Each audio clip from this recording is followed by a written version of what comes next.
good morning. Ngayon po, kukunin ko po yung inbox po natin ngayong araw. Thank you, sir. Thank you, kuya. Today, I'm going to unbox this device that I bought from Lazada. It is a TV box and it claims it has 10,000 built-in channels. You can use this box through internet connection. So let's see if it's real or not. So it's unboxing time.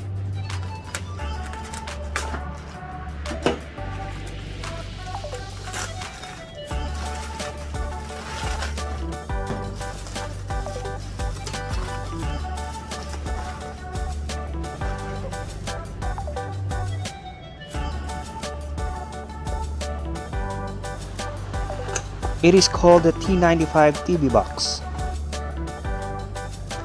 It is a 4x CPU Cortex-A53 GPU Mali-G31 MP2.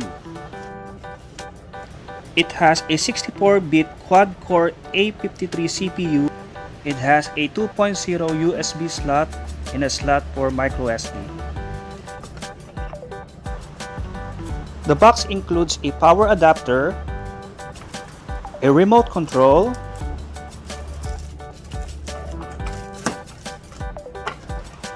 an HDMI cable, and an instruction manual.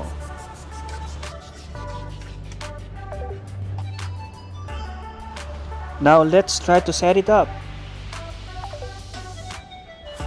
The T95 TV box has a 2GB RAM and a 16GB ROM. It has an input of DC 5 volts 2000 mA. The T95 TV box supports 2.0 GHz single Wi-Fi. It has a pre-installed channels apps, includes local channels, plus sports, plus international channels. It also has a pre-installed movie and drama apps. All apps will automatically update the latest movies and dramas. The T95 TV box runs on Android 10 OS. All you need to do is to sign to your Google account and you're ready to go. The T95 TV box has a built-in YouTube application, so you can watch your favorite videos on it. You can also watch your favorite series and movies at Netflix or Amazon Prime. But you must have your own Netflix account or Amazon Prime account. You can also download applications at Google Play Store.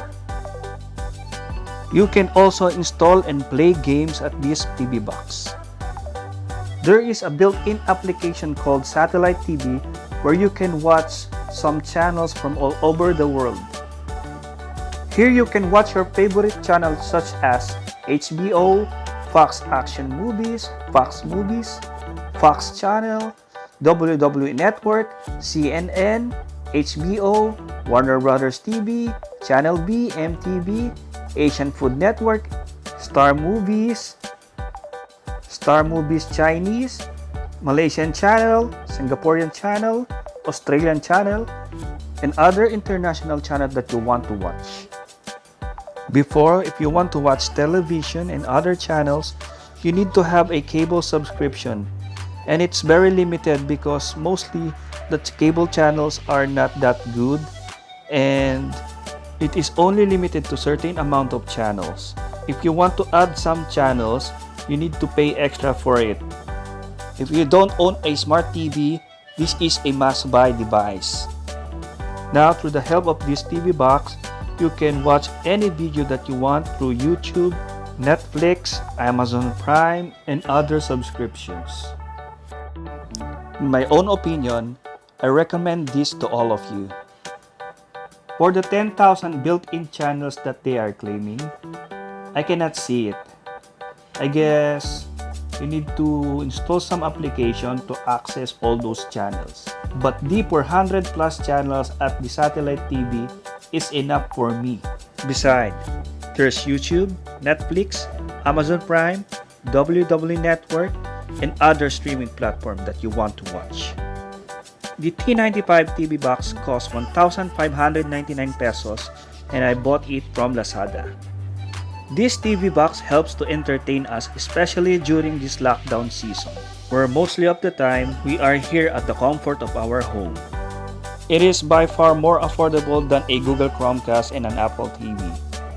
So what are you waiting for? Get your T95 TV box now!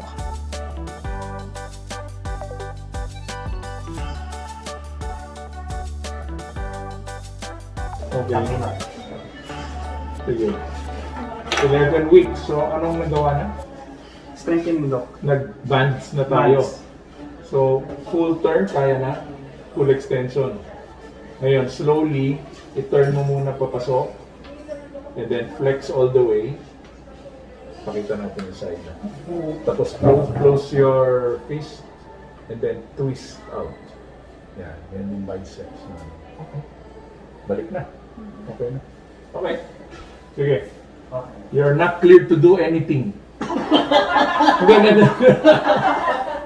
Pina-proof na yari pa. Sige. Na-cleared na sa light dumbbells. Okay. What will determine yung weight is the number of reps na kaya. Okay. So it should be a light enough weight na kaya mo mag 25 reps. 25 reps. Kung may weight na kunyari hindi ka makalampas ng 20 reps tapos nagpa-fatigue na, that's still called low reps. High weights, delikado pa. Okay. So everything now should reach 25 reps for the next 2 weeks. Okay. After 2 weeks, pwede na mabigat. Okay. So I don't know what weight to start in with. Ano ba? Di pa tayo nag-dumbbell, no? Bands tayo dati, no? I think Pero yung before doon sa yung nag-try ako, Oh. muli kong binuhat nung 5 pounds. oh, feeling ko kasi at this stage na nag-bands ka na, kakayanin yung 10 to 15 eh. Okay. Siguro subok ka muna ng first time mo ng 10. Okay. Then 25 reps. 25 reps, Okay. not 3 sets. Kung kunyari yung third set, uy, hindi ko na kayang i-25. That means that's still too heavy. Okay. Kasi yung first set malamang kakayanin. Second, malamang rin kakayanin. Pero yung fatigue, sometimes is the third set.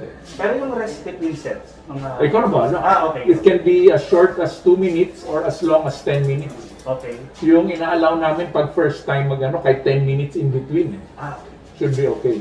So 10 pounds, 25.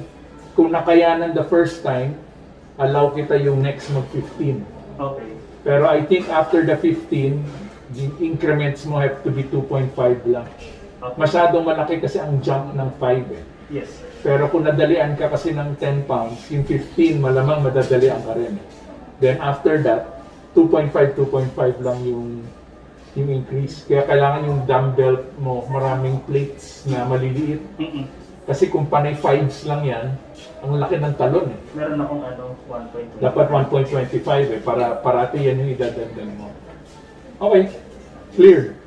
Kaya pala pina-record para may proof, no? Meron pa akong request doon eh. Oh. Hindi ka pa nakontento, wala ka pahinga. Sumasayaw ka na at kumakanta ka pa na. Sumasayaw sa dilim.